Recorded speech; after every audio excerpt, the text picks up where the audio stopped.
Eu começo o programa pelo anúncio feito do novo presidente do Banco do Nordeste do Brasil. Ontem nós comentamos aqui o caso, né? Uma figura que está sendo investigada pelo Tribunal de Contas da União, suspeito de ter dado um prejuízo de 2 bilhões e 200 mil reais, 202 bilhões, de 2 bilhões e 200 mil reais, à Casa da Moeda, onde ele foi diretor. Será que não tem ninguém para puxar a capivara, não, dos indicados para cargos importantes? Esse é um cargo importante, movimenta muito dinheiro. A escolha foi do PL, que deveria, até para limpar sua barra suja já em tantas operações da Polícia Federal, deveria escolher alguém sem nenhuma mácula. Mas o próprio partido parece querer testar. Indica uma pessoa que sabia que tinha problemas, ou não sabia. Se não sabia, é mais grave ainda.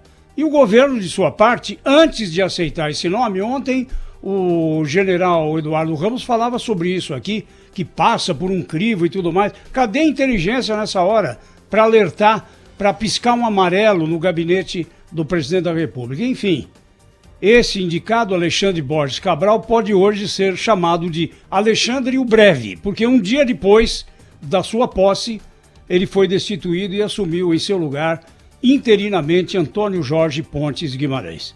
Por falar em interino, Cláudio Humberto, você que esteve como ardido lá na terrinha, hoje eles têm um bom motivo para mais uma vez fazer uma piada de brasileiro.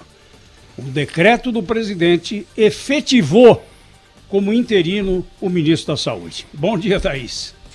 Bom dia, José Paulo de Andrade, Cláudio Humberto, Pedro Campos, ouvinte aqui da Rádio Bandeirantes. Sabe que eu estava pensando sobre isso, não é, José Paulo? O que leva o governo a efetivar um interino? E a única estratégia que eu vejo nisso é a de alguma forma poupar o ministro da Saúde de críticas. A ferocidade que a crítica pode atingir uma pessoa interina é diferente daquela que já é colocada ali como titular no cargo. O interino tem ali uma espécie de possibilidade de erro maior, não é? A gente ainda está testando, afinal ele não é o dono da pasta, então é o que me ocorre nesse momento para explicar essa decisão do governo. Os outros dois ministros que passaram pelo Ministério da Saúde estiveram na linha de frente. E é claro, é o cargo hoje com mais holofotes em todo o poder federal pela pandemia pela qual a gente passa. É natural que seja assim, que o ministro seja questionado, seja criticado, seja ali confrontado com dados, e um ministro interino acho que teria, digamos ali, um pouquinho mais café com leite do que o ministro titular. E já que a gente está falando a respeito desse assunto, a gente tem o direito, nós brasileiros, como cidadãos que moramos aqui nesse país, de entender melhor os números do coronavírus. Ontem passamos de 1.300 mortes em 24 horas e é bom a gente lembrar ao nosso ouvinte que essas 24 horas não são a classificação correta para a ocorrência dessas mortes. São mortes registradas em 24 horas e não necessariamente ocorridas em 24 horas. Pelo atraso na elaboração e na configuração dos testes no Brasil, a gente já percebeu que esse quadro reflete um momento anterior. Quanto anterior? Quantos dias? Quantos, talvez até algum mês? Isso a gente não tem. E é isso que nós, como sociedade, temos o direito de saber, até para entender melhor com que base de dados está sendo tomada agora a decisão de flexibilização da atividade em vários setores. Isso está sendo feito por pressão? Isso está sendo feito porque os governantes perceberam que a questão econômica é tão grave que de alguma forma vão ter que conviver também com a pandemia, ou isso está sendo feito porque dados objetivos indicam que o pico de mortes que a gente teve ontem não reflete o momento de ontem, reflete o momento anterior e que agora a situação é diferente. É uma resposta fundamental porque ainda não chegou dessa forma tão aberta aqui para a sociedade. E é o que está afetando a nossa vida agora, é por isso que a gente tem o direito de saber isso. Cláudio Humberto, direto de Brasília. Bom dia, Cláudio. Bom dia, Thaís. Bom dia, José Paulo de Andrade. Bom dia, Pedro Campos. Olha, de fato a gente não pode se queixar de monotonia, né, na cena política brasileira. Agora, sobre essa questão do Ministério da Saúde, a explicação é muito mais simples do que a gente pode imaginar. Trata-se apenas de um ato que, na verdade, põe no bolso ou na conta do ministro o salário de ministro. ele vinha exercendo a função de ministro sem essa exigência burocrática, digamos assim. É só isso, não se trata de desinteligência. Essas pessoas, sobretudo militares e tal, que vivem do salário, né? Eles não têm esquema, no caso do Ministério da Saúde, não tem esquemas paralelos. Mas por que ele não é efetivado, Cláudio?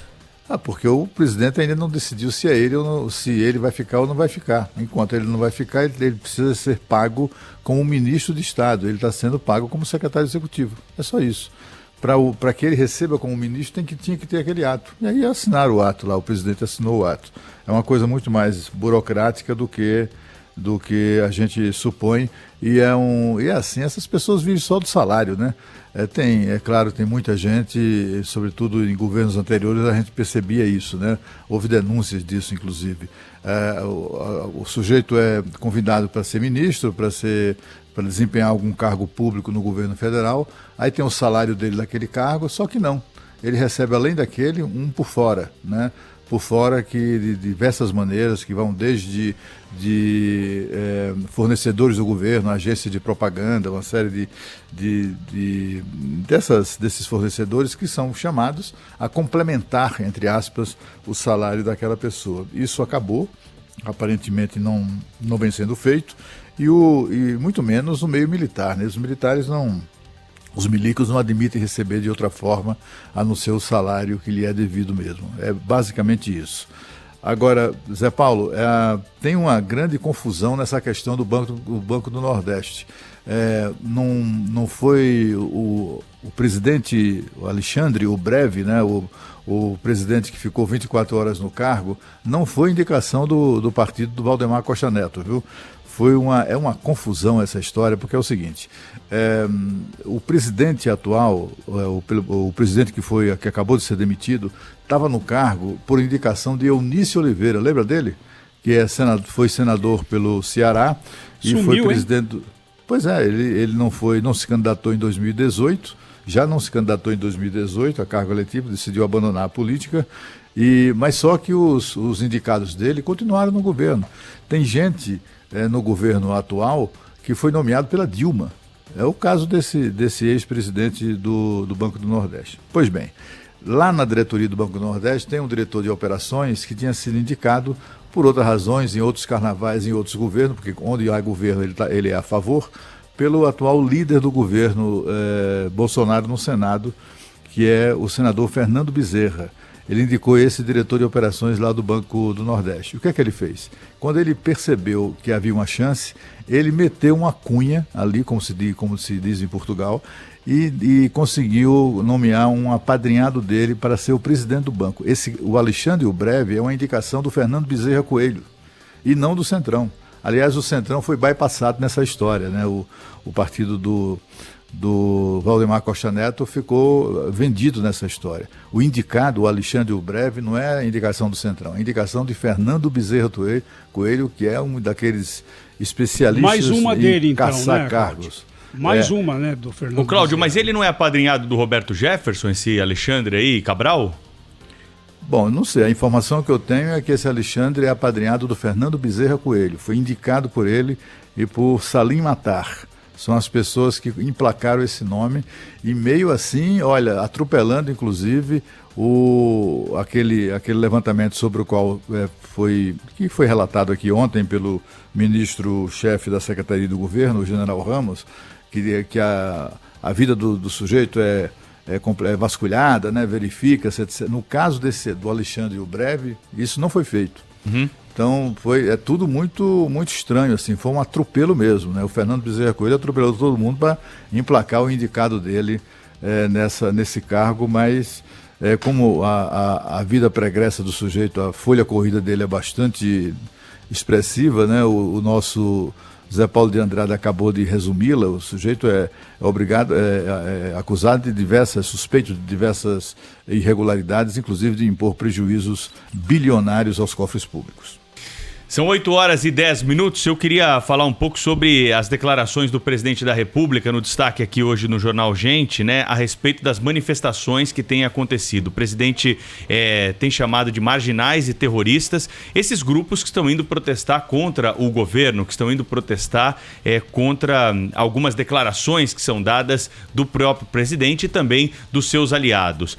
Hoje tem um editorial no Jornal Estado de São Paulo que tem um título dizendo: "A rua não tem dono". E é exatamente algo que a gente falou recentemente aqui, justamente quando houve críticas para as manifestações em favor do governo e do presidente Jair Bolsonaro.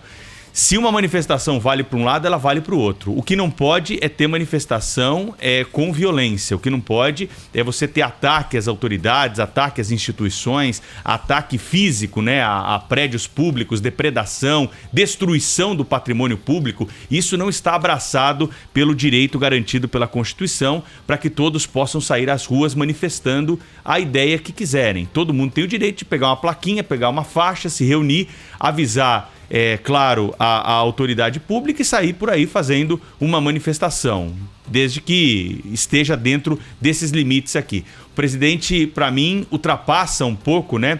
E acaba caindo em contradição daquilo que defendeu num passado recente a respeito do direito da livre expressão do pensamento garantido pela Constituição Federal do Brasil. É aquilo que o filósofo Luiz Felipe Pondé, nosso colunista, Pedro, nos trouxe na semana passada, aquela percepção que é uma tendência de cada um de achar que a sua convicção política, além de ser certa, é baseada em fatos concretos e a percepção política daquela pessoa que pensa diferente é errada e baseada em fatos não concretos. E isso não é verdade, não é? Claro. No fundo, pela pesquisa que o Pondé nos trouxe aqui, a questão da opção política está muito ligada a decisões emocionais e a percepções que não estão ali calcadas na realidade. Aí você encontra aqueles fatos que você quer para justificar ou para embasar o seu pensamento, que tem menos de racional do que a gente gostaria que tivesse, e isso em qualquer vertente política. Então, quando você classifica a sua manifestação como democrática e a outra como antidemocrática, é isso que está acontecendo. Você está atribuindo ao outro um pensamento não racional, sendo que será que o seu também é racional? É essa a pergunta. E dos dois lados, não é, Pedro? Porque no final de semana também havia ali manifestações que se diziam defensoras da democracia e que se colocavam contra as manifestações que apoiavam o governo. Por que uma é democrática e a outra não? A pergunta cabe perfeitamente dos dois lados. É isso. Se é contra, o não é outro está sempre errado, né, Zé Paulo? No Brasil isso é muito frequente, né? Democracia só é válida quando você vence, né? Quando se adjetiva a democracia, né, Cláudio Humberto, é sinal que não tem democracia. Democracia é democracia, pô! Mas é assim, olha, eu fui eleito democraticamente, eu estou aqui porque eu não sei o quê, e aí usa o nome da democracia à vontade. Agora, perde a eleição, olha, teve ali um golpe, teve fraude, teve não sei o quê, aí começam a negar todo o processo democrático em que a gente vive. Mas é aquilo que a gente vem falando aqui desde o começo, né? Esse grupo, eu tenho a impressão que o presidente, viu, Thaís, se referia a esse grupo aí de inspiração claramente fascista, vestidos de preto, espancando pessoas nas ruas. Isso é coisa lembra muito, como eu disse aqui, lembra muito os camisas negras de Mussolini lá na Itália fascista, que eram exatamente brigadas de pessoas assim, jovens, sempre muito jovens, né, malhados e tal, e que vestidos de preto, que saíam às ruas da Itália procurando pessoas, e quanto menor a cidade, mais isso era mais fácil, né? O açougueiro é contra o Mussolini, eles iam lá e desciam o porrete no sujeito, né? Então, assim, um grupo de manifestantes que usa a democracia, diz que é pró-democracia e sai na rua para tocar o terror contra aqueles que, no caso da manifestação domingo, os alvos de espancamento era quem estivesse vestido com camisa verde e amarela. Quer dizer, E também do contrário, a gente viu nas manifestações das pessoas que vestem verde e amarelo, jornalistas sendo agredidos, outras pessoas hostilizadas, etc. É preciso encontrar uma maneira, as pessoas, né, de convivência, porque afinal de contas democracia é exatamente isso, é a convivência de contrários. Esse é o Quinto Sinal aqui na Rádio Bandeirantes, você está no Jornal Gente, também no youtube.com/Rádio Bandeirantes Oficial.